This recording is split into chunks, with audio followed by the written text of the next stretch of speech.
Hey guys, what is up? It is the Fast Break Report here, bringing you guys another vlog, and well, I finally get to make the video I wanted to make. We will get to that, but first I got some announcements. All right, let's just calm down. I got some announcements I gotta make that are pretty important. The first being I disabled channel memberships, okay? I'm just gonna be honest, man. I've kind of gotten to the point where I kind of think like YouTube is not my dream job anymore. I kind of just do this as something fun to do. If it becomes my job one day, fucking great. But I also had like a plan with the membership that I never really followed through with, and I just feel like it's like shitty for me to like take, even if it is $1 a month or like $1.99 a month. I just think it's shitty for me to take money from people and not provide anything extra. You know what I'm saying? Like, yeah, I don't think the people that were channel members, it was a whole 3 people, but like I don't think that they really cared about the money because it was such a small amount. They maybe don't even notice it, like $2 a month. I mean, like who's really gonna notice that?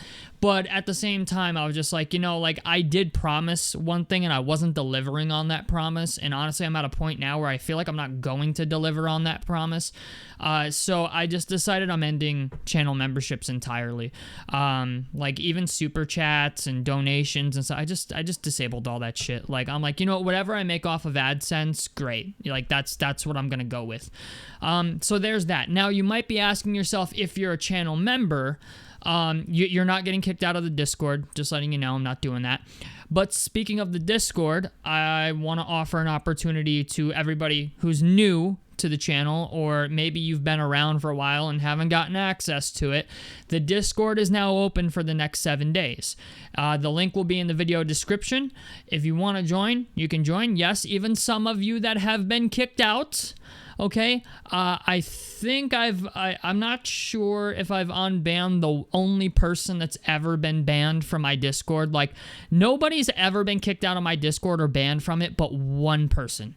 And unfortunately, this person is kind of troublesome across the internet with Pacers, Reddit, and Pacers, anything Pacers related, like chat room wise. This person has a not so good history, but that person, I think I'll check, but I'm giving you that opportunity to rejoin. Understand though that if you join, if you fuck it up, all right, I'm giving the mods free reign to do what they want to you. Like, if they want to kick you out, it's on them. So, but for everyone else who wants to join and not be a problem, the Discord's open for the next 7 days, and after the next 7 days, I'm not opening it again till the All-Star break.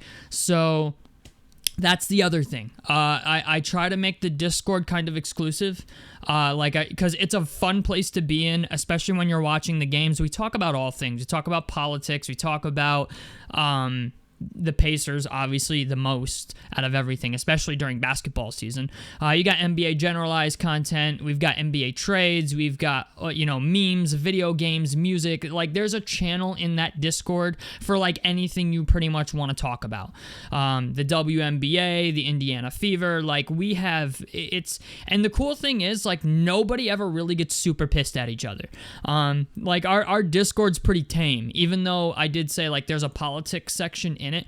Our Discord's pretty tame, even with the people that maybe disagree with certain things, right? The disagreements are always pretty civil. So if you think you're not capable of that, then I mean, I don't know what to tell you. Like, maybe the Discord's not for you, because it is like the second most popular topic in there. But the Discord is open. The link is in the video description if you would like to join. Now that we're 4 minutes into this fucking thing, let's go ahead and talk about my NBA award winners for this year, because this is a video I make every single year, and it's a video that's fun. I think it's fun to make. It's fun to talk about. So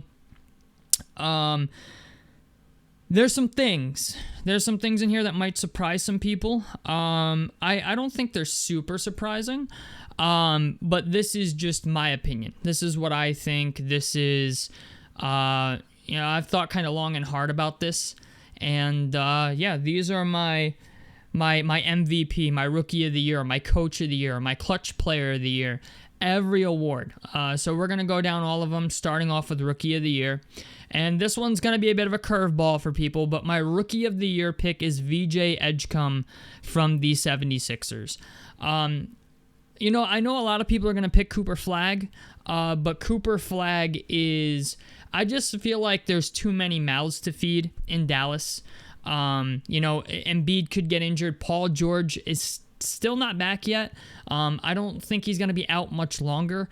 But VJ Edgecombe just makes basketball look easy. Like, yeah, he doesn't have the greatest three-point shot in the world, but he, like, around the basket, he's uber athletic. He gets after it on defense. Like, VJ Edgecombe is, like, I think in second place odds-wise to win Rookie of the Year, and I see why. He's just... I think he's just... I don't even know how to explain it. It just, he makes basketball look easy. And I feel like anybody that's capable of that is somebody that you should always, like, have on your radar, somebody to look out for. VJ Edgecombe is my Rookie of the Year pick this year. So... that's Rookie of the Year. Coach of the Year, this might come as a shock to some people, Mike Brown. The guy who was literally just hired for the New York Knicks.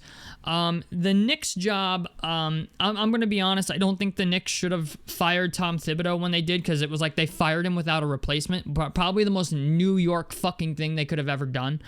But Mike Brown is not a bad coach, and the Knicks are not a bad team. I do think that this year... they have a serious chance at going to the NBA Finals. I think the Knicks are one of the few teams in the East that aren't suffering injuries. Yeah, there's maybe some questions about depth even, but they did add some pieces. Jordan Clarkson is now a member of their team. I don't know how much that's really saying. But it's just the idea. I think Mike Brown is in a good position to win Coach of the Year. He's a defensive head coach. He was actually Coach of the Year for the Sacramento Kings, and then I think they fucking fired him like the year after that or something like that. But Mike Brown is a good head coach. I'm just going to call it what it is. I think Mike Brown's a good head coach. I think he's solid, especially on the defensive side of the ball. He's got the Knicks are kind of a defensive team and have a defensive identity since Tom Thibodeau left. Now, that doesn't mean that Mike Brown's going to get the same results. But I think Mike Brown is a scary, maybe sleeper candidate for Coach of the Year. Next is Executive of the Year. And I'm picking Ben Tenzer from the Denver Nuggets. They had an amazing offseason. They did a bunch of really good moves. They traded Michael Porter Jr. to the Nets in order to pick up Cam Johnson, who I think was a great pickup. They brought back Bruce Brown. They signed Jonas Valanciunas. They added depth, and honestly, that was the biggest issue Denver had. Denver had a serious issue with depth, which is why their team, couldn't handle the fucking Minnesota Timberwolves, right? And I think they addressed their depth issues this offseason. So Ben Tenzer is my Executive of the Year because I honestly think that, like, the Denver Nuggets are also like a sleeper pick to win it all. Anytime you have Nikola Jokic on your team, literally the best player in the fucking world at the moment, you have an opportunity to win a championship. And that's a team that has managed to keep most of their shit together. Aaron Gordon is still there. Jamal Murray is still there. So, like, I'm just like, Jokic is going to be Jokic, right? And then they added some of these other pieces. I'm like, the Nuggets have a solid squad again. So that's why I'm putting him in there as Executive of the Year. I just think they made all the right moves to put themselves back in contention. So Ben Tenzer gets Executive of the Year for me. MVP, I chose Nikola Jokic. I think Nikola Jokic got robbed last year. I don't give a fuck what you say. I don't care if you like SGA. I don't care if you don't like Nikola Jokic. Okay? To me, Nikola Jokic got robbed of a fucking MVP last year. How do you have the greatest offensive season of all time and if efficiency-wise and still fucking lose? I get it. People are going to talk about the wins-loss column. I get it. SGA led the OKC to almost 70 fucking wins.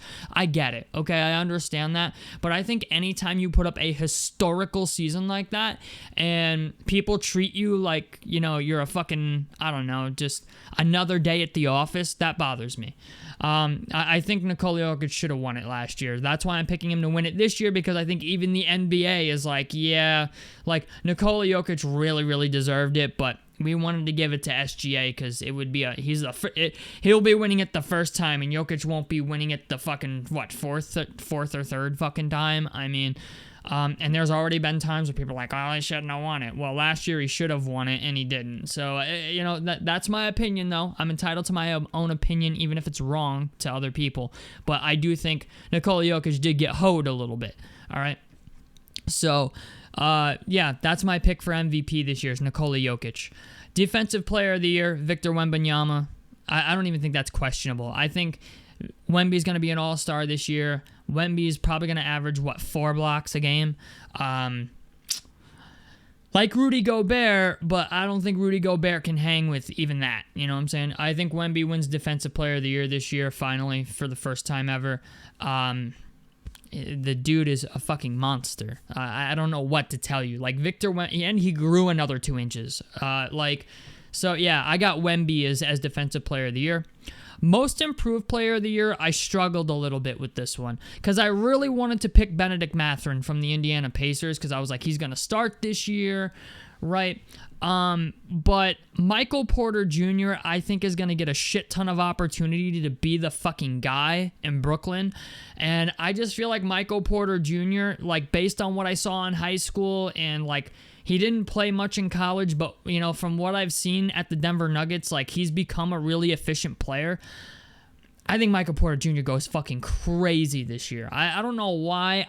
I'm like, this is a dude who I think is going to average, like, 22, maybe 24 a game for the Nets if they let him, right? Like, if he gets the opportunity that I think he's gonna get, and he continues to shoot the same efficiency he did in Denver, and that's very unlikely with more shot volume, but I think he has the ability to maybe shock some people with how good he can be at basketball. He's getting that. Michael Porter Jr. is making the transition from being a system player to maybe being the system. And, you know, like in Denver, he had to play within that system of Jamal Murray, Aaron Gordon, Nikola Jokic, right? And pretty much just be a catch-and-shoot 3 guy. And he still was very good at it and was very efficient while doing it. But now he's getting the ability to go to Brooklyn and potentially be the guy that they build the fucking system around. So I'm just like, Michael Porter Jr., yeah, you're always a little scared with the injury history there. But I think he has a real opportunity to shock people. And, you know, that's why I'm putting him there. I just think he's getting offered an opportunity that he's never got before. And I think he's going to flourish in that. So Michael Porter Jr. for Most Improved Player. Sixth Man of the Year is TJ McConnell for me. I'm sorry. I feel like this fucking dude should have won Sixth Man of the Year multiple times now already. But because he doesn't really put up the numbers that you would expect from a sixth man, he doesn't win the award. But I think he's widely regarded as the best bench point guard in the league. There's going to be people who disagree with that. That's perfectly fine. But I think TJ McConnell is... I think he deserves to be in the conversation almost every year. Like, he's just that energetic off the bench that I'm like, I know he doesn't, the numbers aren't like super fancy, but like, you can't deny what TJ McConnell does off the bench for the Indiana Pacers. Like, the dude is electric. He's, like an immediate boost of energy. So I'm taking TJ McConnell for Sixth Man of the Year. And for Clutch Player of the Year, I got Jalen Brunson, man. I know, like, if Tyrese Halliburton were playing this year, maybe I'd put Tyrese Halliburton in that situation or for that award after what he did in the playoffs this past year. But Brunson, end of game, is usually a pretty clutch dude. And he's been doing that now for over a year. I don't think it's going anywhere. I know you could maybe put Stephen Curry in there. Maybe SGA is maybe going to make a case for that this year. But I'm picking Jalen Brunson for Clutch Player of the Year.